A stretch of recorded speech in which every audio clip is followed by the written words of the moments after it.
Shri SJR Kumar, അങ്ങ് ഒന്ന് ക്ഷമിക്കുക ഒരു സെക്കൻഡ്. ഞാനൊന്ന് RG രാധാകൃഷ്ണനിലേക്ക് പോകുകയാണ്. കാരണം അദ്ദേഹം 8:30 വരെ നമ്മോടൊപ്പം ഈ ചർച്ചയിലുള്ളൂ എന്ന് അറിയിച്ചിട്ടുണ്ട്. ദയവായി അങ്ങ് ക്ഷമിക്കുക. ശ്രീ RG രാധാകൃഷ്ണൻ, ഇത് ഏത് രീതിയിലാണ് സ്വർണം ഇങ്ങനെയാണെങ്കിൽ ഈ 2019 സ്വർണം ഇങ്ങനെ മോഷ്ടിക്കപ്പെട്ടിട്ടുണ്ടാകുക? അസിഡിക് മെത്തേഡിലൂടെ ഈ സ്വർണം വേർതിരിച്ചെടുക്കാൻ പറ്റും. അത്തരത്തിൽ വലിയ കൊള്ള, ഈ 4.5 കോടിയിലധികം രൂപ വിലമതിക്കുന്ന 4.5 കിലോ 24 കാരറ്റ് സ്വർണം, അത് സിംഗപ്പൂരിൽ നിന്നും പ്രത്യേകം കൊണ്ടുവന്നതാണ്. അങ്ങനെ കൊണ്ടുവന്ന സ്വർണം ശുദ്ധ സ്വർണം, തനി തങ്കമാണ്. അതാണ് കവർച്ച നടത്തിയിരിക്കുന്നത്. അത് ഏത് രീതിയിലൂടെയായിരിക്കാം ഇത്തരത്തിൽ കവർച്ച നടത്തിയിട്ടുണ്ടാകുക, അവിടെ നിന്ന് മാറ്റിയിട്ടുണ്ടാകുക? ഇപ്പോൾ ഒരു മിനിറ്റ് നീലിമ, അതിനു മുമ്പ് ഞാൻ അഡ്വക്കേറ്റ് സുരേഷ് ബാബു സാറ് പറഞ്ഞതിന് ഒരു മറുപടി ഇവിടെ പറഞ്ഞതിന് ശേഷം ഞാനത് പറയാം. അദ്ദേഹം ചോദിച്ചു, ഈ നടപടിക്രമങ്ങളെല്ലാം നടത്തി ഇങ്ങനെ പെശകായ ഉത്തരവ് ഇറക്കി, അപ്പോൾ നിങ്ങൾ എന്തുകൊണ്ട് അതിനെ ചോദ്യം ചെയ്തില്ല എന്നൊരു അദ്ദേഹം അതിൻ്റെ ആ ലീഗൽ വശമനുസരിച്ച് അദ്ദേഹം ചോദിച്ചത് ശരിയാണ്, അത് ചോദിക്കപ്പെടേണ്ടതാണ്. പക്ഷേ ഞാൻ ചാർജ് എടുക്കുന്നതിന് ഏകദേശം 1 മാസങ്ങൾക്ക് മുമ്പാണ് ഈ ഉത്തരവ് ഇറങ്ങുന്നത്. 5/7/2019 ആണ് ഈ ഉണ്ണികൃഷ്ണൻ പോറ്റിയെ ഏൽപ്പിക്കണമെന്നും ഇതെല്ലാം തൂക്കം നോക്കി ബന്ധപ്പെട്ട ഉദ്യോഗസ്ഥരുടെ സാന്നിധ്യത്തിൽ ഇത് ഏൽപ്പിക്കണമെന്നും അത് തിരുവാഭരണം കമ്മീഷണറുടെ സാന്നിധ്യത്തിൽ സ്വർണം പൂശണമെന്നും പറഞ്ഞുകൊണ്ടുള്ള ഉത്തരവ് 1 മാസം മുമ്പ് ഇറക്കുന്നു. അതിനുശേഷം അത് കഴിഞ്ഞ് 19-ാം തീയതി ആയപ്പോൾ 20-ാം തീയതി 19-ാം തീയതി 20-ാം തീയതി ജൂലൈ 19-20 ഈ സാധനം ഇളക്കി അവർ കൊടുത്തുവിടുന്നത്. അത് ചെമ്പായിട്ടാണ് കൊടുത്തുവിടുന്നതെന്ന് പറയുന്നു. പക്ഷെ അതെല്ലാം കഴിഞ്ഞ് അപ്പോൾ അന്ന് വിവാദങ്ങളൊന്നും തന്നെ ഇല്ല. 5/8/2019 ഞാൻ ചെന്ന് ചാർജ് എടുക്കുന്നു. അപ്പോൾ ചാർജ് എടുത്തതിന് ശേഷം ഏകദേശം വീണ്ടും ഒരു 10-20-25 ദിവസം കഴിഞ്ഞ് 28-ാം തീയതി ഇൻഫർമേഷൻ കിട്ടുന്നു, നമുക്ക് ഈ സ്വർണ്ണപ്പാളികൾ ചെന്നൈ സ്മാർട്ട് ക്രിയേഷൻസിൽ ചെമ്പുപാളികൾ കൊണ്ടുപോയിരിക്കുകയാണ് അത് സ്വർണം പൂശുന്നതിന്.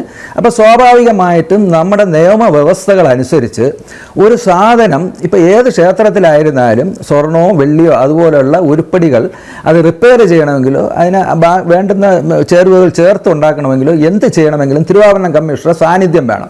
അപ്പോൾ ആ സാന്നിധ്യം ഉണ്ടായിരിക്കണമെന്ന് ആ ഓർഡറിനകത്ത് മധ്യത്തിൽ വളരെ വ്യക്തമായിട്ട് പറഞ്ഞിട്ടുണ്ട്.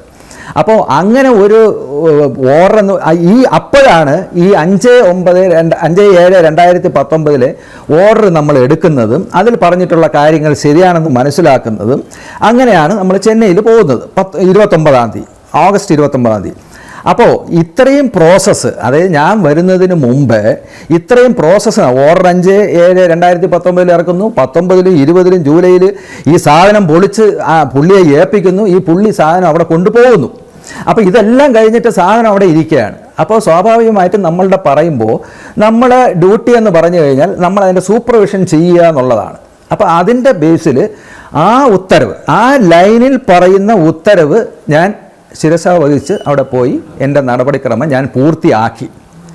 സാറ് പറഞ്ഞത് ശരിയാണ്. കാരണം അങ്ങനെ ഒരു ഓർഡർ ഞാൻ ചെന്നതിന് ശേഷമാണ് ഇറങ്ങുന്നതെങ്കിൽ തീർച്ചയായിട്ടും ഞാൻ അതിനെ തെറ്റാണെന്നുള്ള വിവരം ഞാൻ എഴുതി തന്നെ അറിയിക്കും.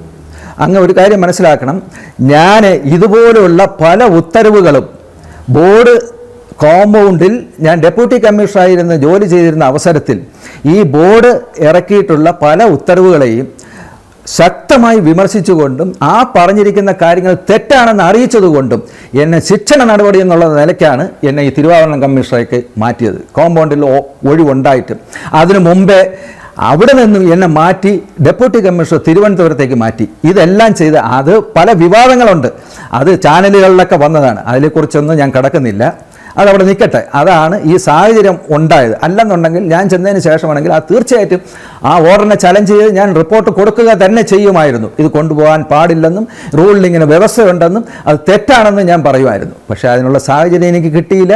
അതിൻ്റെ ഇടയ്ക്കുള്ള ഓർഡർ എനിക്ക് പാലിക്കപ്പെടേണ്ട ഒരു സന്ദർഭം എനിക്ക് അന്ന് ഉണ്ടായി, അത് ഞാൻ ചെയ്തു. അത് മാത്രമല്ല, ഹൈക്കോടതി നിർദ്ദേശിച്ചനുസരിച്ച് അതോടൊപ്പം തന്നെ ഈ 4 മാസ കാലയളവിന് ഉള്ളിൽ 2.5 മാസത്തോളം കാലയളവിൽ ആ സ്ട്രോങ് റൂം കംപ്ലീറ്റ് പരിശോധിച്ച് ഇൻവെൻട്രി തയ്യാറാക്കി ഓരോന്നിൻ്റെയും തൂക്കം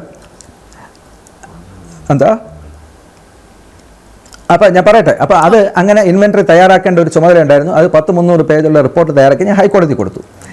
ഇനിയിപ്പം ചോദിച്ചത് ഈ നമ്മളിപ്പോൾ ഈ സ്വർണം പൂശിയതിൽ നഷ്ടം, സ്വർണം അവിടുന്ന് ഇത്രയും പോയിട്ടുണ്ട്, അത് സ്വർണം ആയിട്ടുള്ള എങ്ങനെ അല്ല, ഞാനൊരു കാര്യം പറഞ്ഞോട്ടെ. ഇപ്പോൾ അതിനകത്ത് ഇവർക്ക് കൊടുത്തിരിക്കുന്നത് റിക്കാർഡിക്കലി ഇപ്പോൾ ഈ ഉത്തരവനുസരിച്ച് ചെമ്പ് പാളികൾ ഇളക്കി ഉണ്ണികൃഷ്ണൻ പോറ്റിയിൽ കൊടുക്കാനാണ് പറഞ്ഞിരിക്കുന്നത്. അപ്പം ബോർഡും ഉദ്യോഗസ്ഥരും റിപ്പോർട്ട് അയച്ചവരും എല്ലാം അത് ചെമ്പ് പാളി എന്നാണ് പറഞ്ഞിരിക്കുന്നത്. അപ്പോൾ അങ്ങനെ ഒരു സാധനം കൊടുക്കുമ്പോൾ വെറുതെ ഒരു ചെമ്പ് പാളി അടിച്ചു വയ്ക്കൂലല്ലോ, അത് സ്വർണ്ണമോ വെള്ളിയോ പൂശാനായിരിക്കും അടിച്ചു വെച്ചിരിക്കുന്നത്. അതെ.